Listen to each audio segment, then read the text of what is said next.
கோவை மாநகர காவல்துறையில் ஆயுதப்படை சார்பாக கோவை மாநகர காவல்துறையில் உள்ள காவலர்கள் மற்றும் காவல் குடும்பங்களினர் பொருளாதார மேலாண்மை மற்றும் வீடு கட்டுவதற்கான நிலம் வாங்குவது இதுபோன்ற அவருடைய தேவைகளை பூர்த்தி செய்வதற்கு ஆலோசனை வழங்கும் விதமாக இன்று இந்த கண்காட்சி ஏற்பாடு செய்யப்பட்டுள்ளது. இதில் 10 தேசிய உடைமையாக்கப்பட்ட வங்கிகள் அவர்களுடைய ஹவுசிங் லோன் பற்றிய அவர்களுடைய சேவைகளை எடுத்து சொல்லுகின்றார்கள். அதே போல் 18 நிறுவனங்கள் வீடு கட்டுவதற்கான இடங்கள் வாங்குவது பற்றிய ஆலோசனை வழங்க இருக்கின்றார்கள்.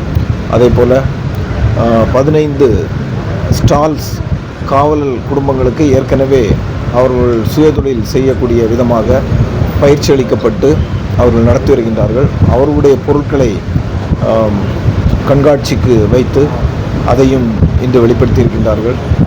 அதே போல் சர்வதேச யோகா தினத்தை முன்னிட்டு யோகா பயிற்சி மட்டுமல்லாமல் காவல் குடும்பத்தில் உள்ளவர்கள் யோகா பயிற்றுனர்களாக மாறுவதற்கும் தேவையான பயிற்சிகளை ஏற்பாடு செய்யும் விதமாக இன்றிலிருந்து ஆரம்பித்து 3 நாட்கள் நடைபெற இருக்கின்றன. இது காவலர் குடும்பங்களினுடைய பொருளாதார சூழலை மேம்படுத்துவதோடு மனநலத்தையும் மேம்படுத்துவதற்காக இந்த கண்காட்சி மற்றும் பயிற்சி வகுப்புகள் ஏற்பாடு செய்யப்பட்டுள்ளன. கோவை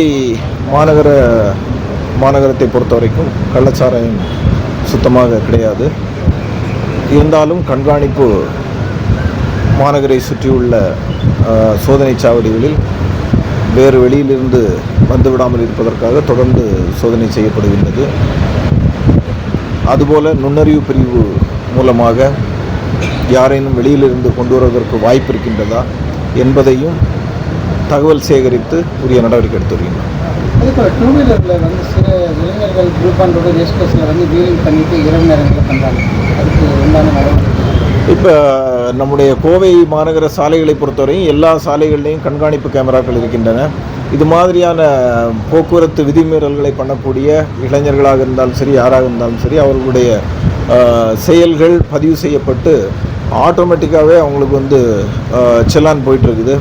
இப்போ இன்றைக்கி நம்ம இன்னொரு வழிமுறையை கொண்டு வர்றோம். அதாவது ஒரு முறை இது மாதிரியான போக்குவரத்து விதிமீறல்களை செய்து மீண்டும் செய்யக்கூடிய அவர்களை மட்டும் தனியாக அந்த வாகன எண்களை மட்டும் தனியாக எடுத்து அவருடைய அந்த வாகனங்கள் மீதும் ஓட்டியவர்கள் மீதும் அதிகபட்சமான நடவடிக்கை எடுப்பதற்கு திட்டமிட்டு அந்த புள்ளி விவரங்கள் சேகரித்து வருகின்றோம்.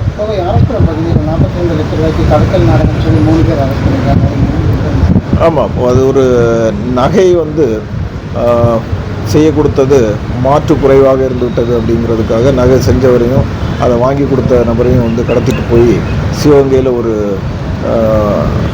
சரித்திர பதிவேடு குற்றவாளி வீட்டில் வச்சு மிரட்டியதாக சொல்லி வழக்கு பதிவு செய்யப்பட்டு அதில் அந்த கடத்திட்டு போனவங்களையும் அந்த கடத்தியவர்களையும் நம்ம இப்போது கைது செய்திருக்கின்றோம். கடத்திட்டு போனவங்களை மீட்டு கடத்தியவர்களை கைது செய்திருக்கின்றோம். அது குற்ற நடவடிக்கை எடுக்கப்பட்டு வருகின்றோம்.